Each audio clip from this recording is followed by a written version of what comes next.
Welcome to Salesology, conversations with sales leaders, the art of faster, easier, more profitable sales. When you're ready to transform your sales for today's transforming market, we've got you covered with your host, the queen of cold calling and founder of Salesology, award-winning author, speaker, sales trainer, and coach, Wendy Weiss. Hi, welcome to Salesology, conversations with sales leaders, the art of faster, easier, more profitable sales. And I'm your host, Wendy Weiss. I am the founder of Salesology and the Salesology Prospecting Method, and I am known as the queen of cold calling. Today, we have a very special guest. We have Michael Neeley. He is the CEO and founder of Authority Academy. And Michael has a really interesting background. He's a former professional actor. He's also a medieval knight turned speaker, mentor to visionary solopreneurs. In the spirit of full disclosure, I am a client. And he's an international bestselling author of Zero to Launch Podcast Accelerator. He's the host of 5 popular podcasts, including the critically acclaimed Consciously Speaking, Buy This, Not That, Something to Whine About, that's WINE, the PodQuest Show, and most recently, Mornings with Michael and Krista. Michael is a member of the Screen Actors Guild. He has appeared in feature films with Mel Gibson and Kevin Costner.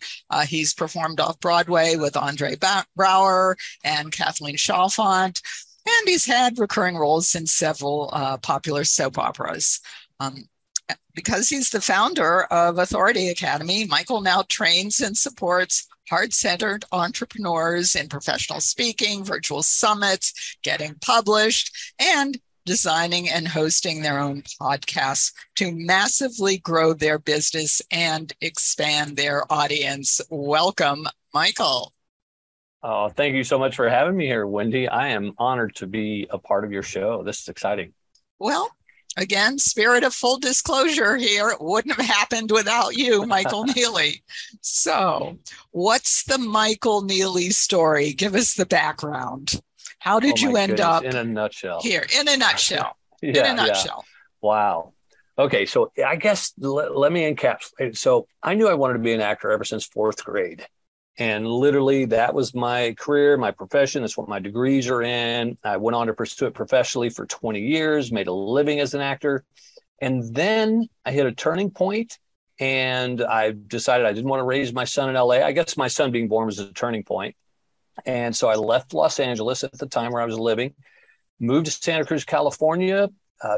I tried other things for a while, Wendy, and quite honestly, I floundered. It's like, well, if I'm not going to be an actor anymore, what do I want to be, when I grow up, kind of a thing. And it was doing some coaching with a client that I was helping it with mindset and overcoming mental blocks. He was having a lot of great breakthrough moments, and he said, maybe we should record this. So we started recording it, and at the end, we played it back, and he said, dude, that sounds really good. You should start a podcast. And this is in 2014. And so 2 weeks later, I launched my first show, and I didn't know what I was doing, but then I started to learn about it, and I revamped it and relaunched, and everything just kind of took off, and I found a new purpose there. And I started podcasting, growing my audience, and supporting other visionary entrepreneurs like yourself to get their shows up and running. And the rest is kind of history. It's led me to where I am today. Okay.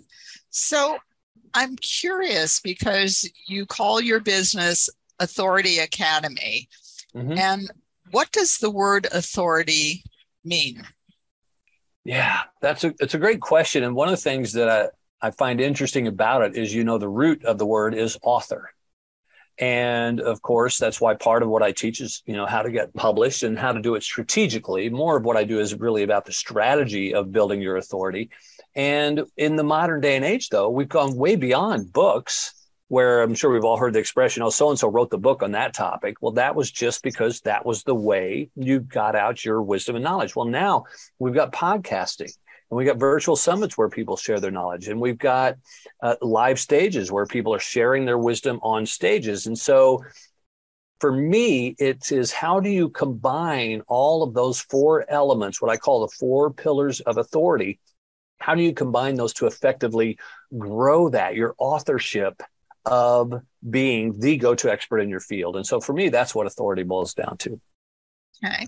So then what is what I think I hear you say is the value or the importance of authority is in like building a platform, being seen, being heard, being visible. Yeah. And, if I were to add one other piece to that, Wendy, it would be what we call in the industry is your KLT, your know, like, trust factor. And when people start to listen to your podcast, as an example, and they start to see you on stage and they start to read your books, they start to feel like they know you. It's like we think we know celebrities. We see them on TV day in and day out, and we know the character they're creating. But in our world, they're getting to really know you because of the wisdom you're putting out into the world. And as they get involved in it more and more, then they start to really like you and they start to trust you. And when you have that know, like, trust factor all encapsulated, it really does put you as the go-to person. So when someone wants to learn how to do cold calling, they go to you, because that's the authority that you've built. So the thing about authority, I've been rereading Robert Cialdini's book, Influence: The Psychology of Persuasion. And there's a whole chapter on authority. And one of the things that he talks about is that authority helps in persuasion, whether it's real or not. And he did a study, but he writes about a study. It was very interesting to me. They had somebody cross the street. This person was just, dressed very casually, and they crossed the street against the light. And nobody followed him. And then they had a businessman in a very good suit stride across the street against the traffic, against the light. And it was like he was the Pied Piper. Everybody followed him. And so it's like the trappings of authority sometimes work as well as having actual authority, which is kind of too bad. Yeah, it kind of is. And I love that book, by the way, one of my must reads for anybody in this business. And I would say that, it's what I call perceived authority. And it's the same thing with packaging. There are certain products and stuff that we buy that has beautiful packaging, but it doesn't necessarily mean the product's any better. And so there's that perception too. And I totally agree with you. Sometimes it can be misleading. Absolutely. So how is it that one builds authority? Well, I think it's important to, number one, be in front of your audience. People need to hear your voice. And that's one of the big challenges, is that it's a very crowded marketplace, if you will. I mean, there are people, especially stepping up right now. You kind of talk about this not real authority, but there are people who are laying, I know all this and I know all that. And they're making these claims. And quite honestly, I think the ones that are really faking it, that to me, it kind of leaves a bad taste in my mouth, is that they're showing themselves driving the really fancy car and in front of the mansion. And half the time that's all made up. Those are not really their cars. They're not really their homes that they're in front of. They're just doing a photo shoot, but they're making you believe that. That's the bad side of it. But the positive piece is that they are getting in front of people. And that's where I think it's important to rise above the noise.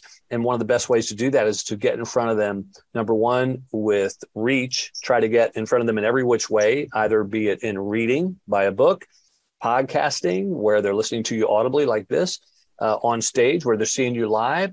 Any of those elements really help you to get in front of them. So that's the reach piece. And then the frequency. I was in advertising for a while when I was floundering that part before I got into the podcasting piece. I was selling advertising for television stations, and I learned about reach and frequency. And that's also so important in our space. You need to reach the audience and you need to be in front of them time and again. So they do start to get to know you and go, oh, well, there's that Wendy person. I've heard of her. Oh, yeah. And here she is again. And yeah, wow, she must be up to something. It really all builds in your favor. So you mentioned the 4 pillars of authority. So what are they? So the way I teach them, and I actually teach them in a very specific order too, because of the way they build upon each other. And that would be podcasting, virtual summits, speaking from stage, and getting published. And the reason I teach them in that order, which I think is so super important, and a lot of people get this off and it throws off their game, is that podcasting, you can start immediately, very low as far as financial investments. You can start it for under $100. You start getting your voice out to the world, and it allows you to practice your messaging, what it is you want to say to an audience, and that will evolve as you grow it. So that's the step one. Step two, virtual summits, which essentially are they're not much more than a podcast arranged in a packaged differently and offered differently. So it helps you to grow your list and helps you to build your authority because you're now positioned with other experts in your field. And then those naturally lend to speaking from stage. I found when I started doing summits, I started getting invited to speak on other people's stages, both virtual as in other summits, but also on their live stages.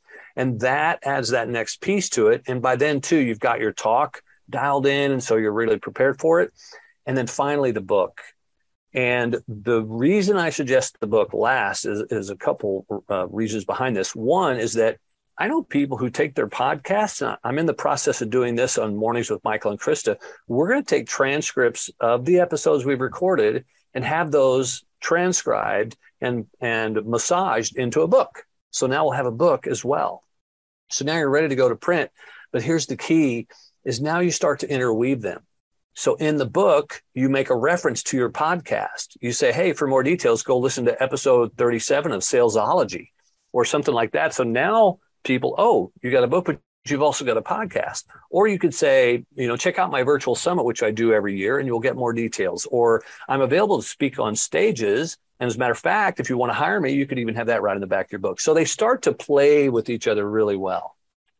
Okay, so these 4 pillars of authority could apply whether you're a business owner, solopreneur, even a salesperson, just a sales professional could utilize all of these pillars. Absolutely. Well, I love that you mentioned that, Wendy. So let's imagine a scenario, a salesperson is talking to a potential client, and somehow it gets dropped into the conversation. Oh yeah, I wrote a book on that subject. And now the potential client is going, oh wow, you've even written a book on this subject? You must really know your stuff. So it starts to play into it. And then the person may check out their book and then they go, wow, this guy knows his thing. So it can really help in that whole process. So anything that you're in, it would be super helpful. Well, I did notice my first book was Cold Calling for Women, and it came out in 2000. Had a big pink phone on the cover. And I noticed immediately before the book even came out, if I simply told prospects or told clients that I was writing a book, it just changed their perception of me. And I hadn't even written the book. I was just thinking about doing it, in the process of doing it. But I didn't have a book yet, but it completely changed the conversation, changed the perception. So then later on, having the book, having it published and being able to say, yeah, here's my book, and being able to give it to them, that was very powerful. Oh, yeah. It's a total game changer. And again, I think it boils down to that know, like, trust factor. And when someone's put a book out on the subject, your trust has really gone up because you're putting yourself out there. There's some vulnerability, as you know, being an author as well. There's some vulnerability about putting your work out to the world. And it builds trust, I believe. And so the reason that you start with a podcast rather than a book is that the podcast is simply easier, is what I heard you say in a way. Well, absolutely. And I mean, think of this, and you and I being in a similar industries, I mean, how many people do you know, or even for yourself as an example, can say, well, I'm writing a book. And how long did you say you were writing a book before you actually finished it? I know for me, it was a long freaking time between 8 when months. I said I'm writing a book. Months. Oh my goodness. That's short compared to mine. Mine was more like 7 years. I was working on a book concept until I finally goes, dang it, I just got to get this thing published. And so that's kind of the difference too. For you, it was 8 months. With the podcast, like I said, I launched mine in 2 weeks. You don't have to wait. You don't have to get it all done. You just get out and do it. Okay. And I will attest to what Michael is saying. Although I did do my book first, because that was in 2000 and we weren't podcasting. And I am quite a techno moron, but somehow, Michael walked me through it and here we are. So it is, if I can do a podcast, any of you out there that are thinking about doing podcasts, you can do it too. I promise you. So we are going to take a quick break here for a word from our sponsor. And our sponsor is Salesology, 3X appointments. You know how frustrating and stressful it is when you leave every sales meeting wondering if your sales team knows how to sell because they're not selling, and all you ever hear from them are excuses. They blame your marketing, they say you need to do more social media, and they say you need a new website.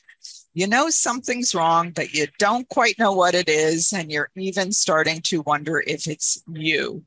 You don't have a lot of options. You could fire them all and start from scratch, and that would be pretty expensive, and you're really sick of waking up in the middle of the night wondering how to fix this. Imagine instead that you have an easy-to-use, replicable system that ensures that your team can easily schedule qualified appointments. And imagine that your team is excited and motivated. No more excuses, and you feel good. Salesology 3X appointments can make that happen. If you're a business owner or a sales manager with an underperforming sales team, let's talk. Click on the link to my calendar in the show notes, schedule a time, and I look forward to meeting you. And now we are back with my good friend, coach, mentor, Michael Neeley, who is the CEO and founder of Authority Academy.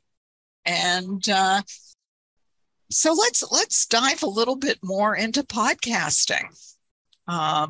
We've talked about the why.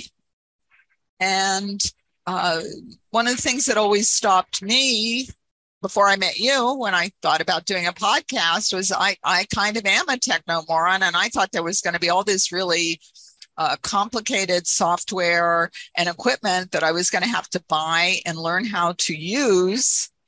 And that was kind of a deal breaker for me. I just didn't know where to start. Yeah, honestly, Wendy, that is probably one of the key elements that keep people from taking that leap, because they think it's going to be way harder than it is. They think it's more technical than it is, and they think they got to go out and get a bunch of fancy equipment. And the truth is, I've recorded episodes directly into my iPhone. I mean, you can record direct to your laptop, do a Zoom call and just record your voice right in there. Now, it may not be the best sounding quality, but it's still going to be good enough. And as you evolve, you just maybe learn a little more and get a little better microphone, which again, they're not expensive and they hook right to your laptop. So yeah, don't let the tech stop you, because that is not nearly as difficult as people may think. Yeah. And then the next thing that kind of made me pause was, okay, so if I have all the right equipment and I know how to use it, like, where do I find guests? Like, who do I interview? Yeah. What do I do? Right. Well, I will tell you, for me, that was a challenge when I first launched. And well, not first launched, but I remember I mentioned I did a relaunch when I learned what a podcast could be. So I first launched and it was sporadic, and I had plenty of friends that I knew I could interview in the space. But then when I relaunched, I went to a 7-day-a-week show, 5 days, Monday through Friday, were guest interviews. And at that point, yes, I went into a little bit of a panic of where am I going to find guests? But there are easy resources out there. And as you and I talked about in the pre-show chat, there are now booking services out there that will find your podcast. And if they find it's a fit for their clients, they're going to be submitting people to you. So it kind of even takes a little bit of that searching out of it. People are going to be coming to you and knocking on your door. That's very cool when that happens. That happened to me last week, and it is very cool when that happens. Yeah. And so how often does somebody have to do their podcast? I mean, the thought, if you had said to me, Michael, that I needed to release a podcast 5 days a week, even if we got past the technology, that would have been the deal breaker for me. So right, what's the optimum? Every other week, once a week, once a month? Yeah. Like what's the best way to start? Yeah, it's a great question. And I get asked that a lot, Wendy. But the truth of the matter is, and this is why I even created my course, because there are a lot of podcasting courses out there. But the truth of the matter is, most of them are cookie cutter. They're going to tell you this is the way to do it. And if they tell you that, my take is they're kind of full of it, because there is no answer to that question. It really would boil down to, what are your needs? What is the purpose of your podcast? What type of an audience do you want to grow? Who are you wanting to attract? All of those elements have to come into play. And I'll give you a couple quick examples so that'll help you with that. A 7-day-a-week show is great if you're doing interviews, and every guest you have on is going to promote to their tribe, because it will help you to grow an audience fast. However, that's a bear to do. And you got to find people who are willing to promote the show to their tribes once they get on. So that can be tough. I have a show that I do, one of my shows, Something to Whine About. The purpose of that show, quite frankly, is to get us discounts on wine. We get free wine tastings everywhere we go in the industry, and it's fun. And we don't even have a release schedule for that. Sometimes we'll go a month or two without a release, and then we'll release one a week. And so some shows don't matter. Mornings with Michael and Krista, we just decided, because we love recording in the mornings, we decided, well, let's release them 3 days a week. So there's so many factors that will come into play. It really boils down to what fits your business and your lifestyle. Well, you just gave me a great idea, Michael. I think I'm going to start a Broadway show, concert, kind of review podcast. I mean, I'm here in New York City, so that'll be our next project. Wow. And you know what? I don't know how it works in that particular industry, but that might get you into shows for free right and left. And that could save you a ton, because one of the ways I'm thinking, Mike. Yeah. Yes. Yeah. I call that the freebies and write-offs method of monetization. The stuff you get for free. And then when you do pay, you can write it off. Yeah. So can you share some success stories other than me? Can you share some success stories of clients that you've worked with that have launched podcasts and how their business has transformed from doing that? Absolutely.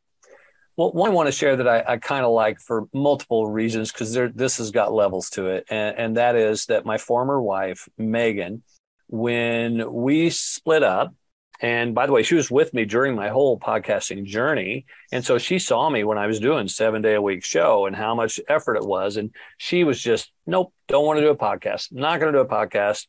I got other ways to build my business, blah, blah, blah. We split up later, and we're still good friends. And about, 6 months after we split up, she said, you know what? I think I'm going to launch a podcast. So she finally decided to bite the bullet and do that. And she has become a great testimonial for it, because literally within her first month of launching her show, she sold a $10,000 retreat entry ticket to one of the people listening to her podcast. And it's gone on to where she says, now the podcast is where I get all of my leads. So that's a testimonial to someone who didn't even want to do podcasting, having been around it and had the exposure. But then when they later did, was just like blown away by it. Wow, that's amazing. So what I'm hearing you saying is really that podcasting, for all the sales folks out there, this is a great way to drive leads for your business. It really is. And if you look at business in a 3-tiered structure, and that is lead generation, sales, and then fulfillment of whatever the thing is that you're selling, the lead generation is where it all starts. And a podcast is such a great lead generator, because people will find you. I mean, of course, I teach ways to become more discoverable, to make sure you are being found. But then when you start to grow that and grow that over time, it really becomes an amazing lead generator. So if people want to find you, Michael, because I know you have a gift for all of our listeners. So let's start there. Why don't you share some details of the gift that you have for our listeners? And of course, we're going to post the link in the show notes. So everyone, if you're listening and you want Michael's gift, which is going to be amazing, then you go to the show notes and click on the link. Take it away, Michael. All right. So the reason I created this gift was because of the question you asked earlier. Like, I always thought it was going to be so hard to start a podcast, technically and otherwise. And so I created what I call the simple 5-step process to launch a rockin' podcast in just 14 days. Now, the just 14 days part I did because that's how long it took me when I first launched my initial show. But this has those 5 steps that make it so simple to get your show up and running. And I even cover some of the stuff that's going to help you to do it more successfully. Now, obviously, as a quick down and dirty guide, it's not going to go into the depths that you can learn as you grow, but it will give you the tools you need to get your show up and running with ease, low cost, and to be successful right out of the gate. Absolutely. And I want to reiterate, Michael is the reason that you are listening to this podcast today. He's the one that encouraged me and then taught me how to do the podcast. And if I can do a podcast, anyone that's listening can launch their own podcast. Yeah. And so how do people find you? They're going to find you from your gift that we're going to put in the show notes. And where else? Yeah. Well, they could go to michaelneeley.com. And I will preface that with this, is that I don't put a lot of attention on my website because most of my action comes from my podcast. So beware that my website could use a little updating and work, but they can definitely find me there. Okay. Well, we will post michaelneeley.com with the show notes as well. But you don't have to click on that, but definitely click on the link to Michael's gift. 5 steps to launch. What is it? 5 steps to launch a rockin' podcast in 14 days. That's going to be in the show notes. Click on the link and you'll be glad you did. So, so to finish up, Michael, will you put your hand over your heart and promise me that you will come back? Oh, I promise you I will come back. This has been so much fun. I love your questions, and you're really so masterful in the interview process, Wendy, and I appreciate that. Well, thank you, Michael. Thank you. So you have been listening to Salesology, Conversations with Sales Leaders, the art of faster, easier, more profitable sales. And today my guest has been Michael Neeley, founder and CEO of Authority Academy. And if you found value in our podcast today, think of one person that you know, a business owner or a sales professional that you think would also enjoy listening to this podcast, that you think would also find some value in the podcast, and share the link with that one person. And till we meet again, visualize yourself surrounded by cash, large bills. You've been listening to Salesology, Conversations with Sales Leaders, the art of faster, easier, more profitable sales. Be sure to follow so that you don't miss a single episode. And while you're at it, please leave a rating and review, and be sure to share it with your friends. Tune in every week for more exciting insights and wisdom on transforming sales. And until next time, visualize yourself surrounded by cash, very large bills.